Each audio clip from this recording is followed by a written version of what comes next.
The reading this week comes from the second chapter of Acts. It's one of the summary passages in the book of Acts that kind of summarizes and describes what the life was like in the earliest church. And it's both enticing and challenging. Here it is. They devoted themselves to the apostles' teaching and fellowship, to the breaking of bread and the prayers. Awe came upon everyone, because many wonders and signs were being done by the apostles. All who believed were together and had all things in common. They would sell their possessions and goods and distribute the proceeds to all as any had need. Day by day, as they spent much time together in the temple, they broke bread at home and ate their food with glad and generous hearts, praising God and having the goodwill of all the people. And day by day the Lord added to their number those who were being saved. You know, my first impressions of this passage always seem to be around the material economic sharing that was experienced in this early community. They shared everything. They sold their possessions to support those who were in need. Wow. On the one hand, it's almost an utopian community. No greed, no one in need. Everyone shares profoundly. People are constantly in awe of the working of God in their midst and around them, and the community is held in high regard, and it's growing. Wow, this is great from a pastor's perspective. But then comes fear and guilt, because while I'm attracted to this idea, I am also very much afraid of it. I'm afraid to share like this. I'm afraid to risk what I think of as mine. I'm afraid of this kind of depth of community. I am not free of greed, I'm afraid, and I feel guilty that I am not embodying what this reading describes. I want this kind of community, and I don't want it, because I like my privilege, and I am afraid to let go of it. That's a significant thing to notice, I think. All through Lent, I was encountering this dynamic. The gospel of Jesus Christ is both tremendously attractive and profoundly threatening to the status quo of privileged people like me. There are, however, a couple other things that I think are worth noticing. First, what this early church in Jerusalem did was sell their possessions to support those who were poor and in need. My economist son might put it this way: they sold off their capital to pay operating expenses. Now, that's fine in the short term, but it does not work in the long term. And the next thing we hear about this Jerusalem church is how Paul feels a need to take up a collection in other churches to support the now impoverished church of Jerusalem. The other thing to notice is that in my guilt and insecurity, I have, as I often do, jumped all the way to the end of the story, the conclusion, the results of this church's sense of community, and I have not paid much attention at all to the process. How did they get there? Yes, they shared their goods and possessions, but how did they develop that kind of trust and commitment with each other? That process is probably more valuable to us than the end result, which, again, seems attractive, but turned out badly for the Jerusalem church. That said, I do want to make a political aside here. What we see in the early Jerusalem church is a community that very definitely prioritized the common good over individual accumulation. Now, our society has the opposite priority. We prefer to keep taxes low and keep the money in our own pockets. Except right now. Right now, even our conservative governments are heaping up debt in order to help people through this pandemic. Right now, even in our hyper-individualistic society, we are all pulling for the common good. And that gives us an opportunity that I think we should take right now. I'm talking about a guaranteed annual income. During this pandemic, we have become aware of the need for our society as a whole to take care of people as individuals, people, family, even businesses that are in difficult circumstances.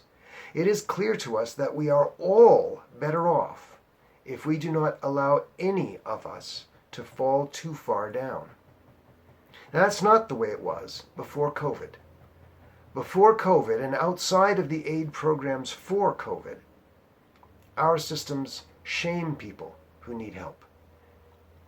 Even when we offer help, as with Alberta Works, we offer inadequate assistance that does not cover even the basics, and we spend more time protecting against any possible abuse of our system than we do actually helping people rise up. Now, as far as I can see, that's not only wrong, because it adds trauma and shame to those who are already suffering, but it's ineffective. It drives people down instead of lifting them up. A guaranteed annual income is essentially a government check that everyone gets. It's enough to survive with dignity. If you need it, it's there. No application necessary. If you don't need it, it gets taxed back at tax time. Now, we have the ability to do this. We can afford it. It's been costed out. The program has been tested in places and it works. It does not keep people out of the workforce. It does not pay people to do nothing. Actually, it provides more ways to get into the workforce, because you have the security to take small steps. You can start a business. You can do things that don't have an immediate financial return. And it makes welfare and most of the individual supports we're seeing around COVID unnecessary. I think we're able to see more clearly now that we are all better off when none of us are left out. When we are not left on our own to sink or swim in difficult times. I think we are learning now how much better life is for all of us when our concern is more for the common good than for how much money I have in my own pocket. When we hold each other up, we are all happier. That much seems clear both from our current experience and also from this reading. A guaranteed annual income. It's time. Let's do it. Back to our regularly scheduled program. I was talking about process. How did the early church become the trusting, caring, close-knit group that they were? Now, the process for the pandemic has been very quick. We have quickly seen, thanks to our public health authorities, that our health and well-being and the health of our loved ones depend on all of us cooperating together. And so society has changed, at least temporarily, very, very quickly.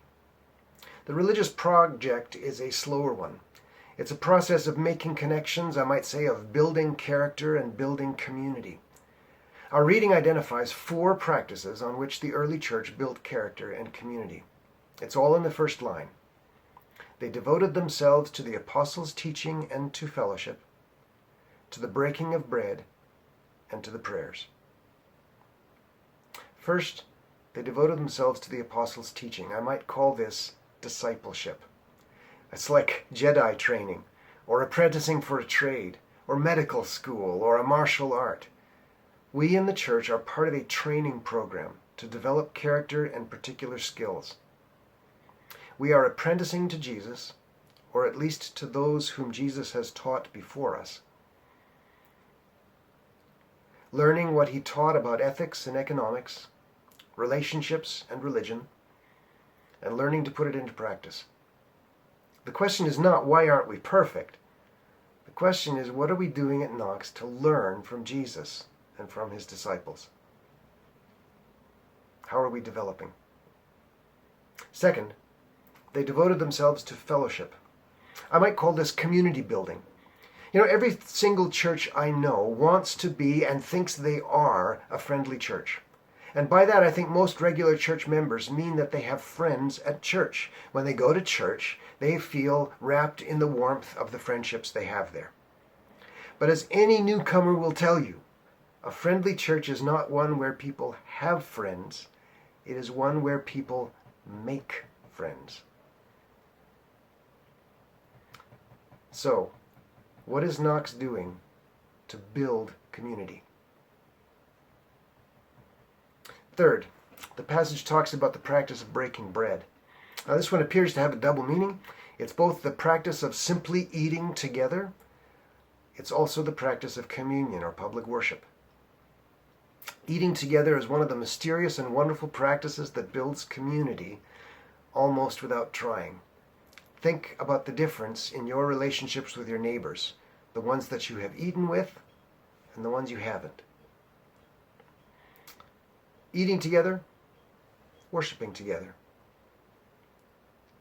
Sharing food, sharing covenant. Being at table together, being before God together. These are very significant things. Now, churches have always done them, always. But in my experience, they can be done by rote or with intention. How's it working at Knox? Finally, the prayers. By this I understand a process of spiritual formation. An essential part of the experience of the early church and any church is a real and developing relationship with God. Because spiritual practice is challenging, and because it is countercultural and somewhat intimidating to search for and find God, the danger here is we might allow our relationship with God to be secondhand. That's when we trust what others tell us about God rather than experiencing God for ourselves. Now, don't get me wrong, I love it when we talk to each other about our experience of God. But I think each of us and all of us together are meant to experience the grace of God for ourselves. So what are we doing at Knox to develop our relationship with God, our actual experience together of the divine? As I think they say in AA, we're not looking for perfection here. We're looking for progress. And that means attention to process. How are we learning from Jesus and from those who have been taught by him? How are we building community? How are we developing our worship and our table fellowship? And how are we growing our experience of God, our relationship with God? Those are the key things. And yes, and a guaranteed annual income. Let's do that too. Amen.